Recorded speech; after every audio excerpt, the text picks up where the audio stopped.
तर हे रमी प्रकरण जे आहे ते कोकाटेंना भोवणार का हा प्रश्न उपस्थित झालाय। आढावा घेऊया टॉप 9 बातम्यांमधून। राजीनामा घेण्यासारखं घडलं काय? मी चोरी केली की विनयभंग केला की शेतकरी विरोधी निर्णय घेतला? मुख्यमंत्र्यांनी माध्यमांवर विश्वास ठेवून निवेदन दिलेलं दिसतंय। विधानसभेत कसं वागावं याचे सर्व नियम मला माहिती। फडणवीसांच्या नाराजीवर कोकाटेंचं वक्तव्य। मीडियावरती विश्वास ठेवून माननीय मुख्यमंत्री महोदयांनी स्टेटमेंट केलेलं दिसतंय, परंतु तसं प्रकारचं कुठलंही काम मी रमी या ठिकाणी खेळलो नाही आणि खेळणं बरोबर नाही। माणिकराव कोकाटेंचं वर्तन भूषणावह नाही। विधान भवनात गांभीर्याने बसणं गरजेचं। सभागृहात रमी खेळतानाच्या कोकाटेंच्या व्हिडिओवरून मुख्यमंत्री फडणवीसांची तीव्र नाराजी। कोकाटेंनी विनाकारण विषय वाढवू नये, दिलगिरी व्यक्त करावी। कृषी मंत्री कोकाटेंना प्रवीण दरेकरांकडून मित्रत्वाचा सल्ला।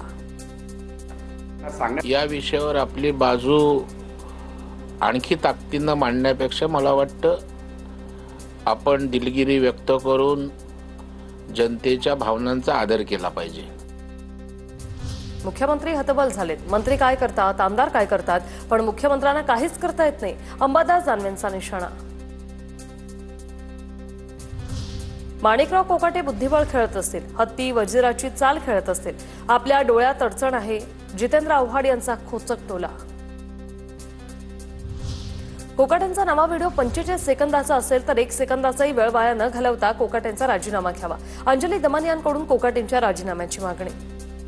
एकही सेकंद न वाया घालवता कोकाटेंचा राजीनामा आजच्या आज घेतला गेला पाहिजे। 8 दिवसाच्या आत प्रत्येक महाराष्ट्राच्या शेतकऱ्यांनी एक पोस्ट कार्ड हे मुख्यमंत्र्यांच्या कार्यालयात पाठवायचं आहे। कृषी मंत्री माणिकराव कोकाटेंच्या मुंबईतील निवासांनी पोलीस बंदोबस्त वाढवला। कायदा सुव्यवस्थेचा प्रश्न निर्माण होऊ नये म्हणून प्रशासनाची खबरदारी।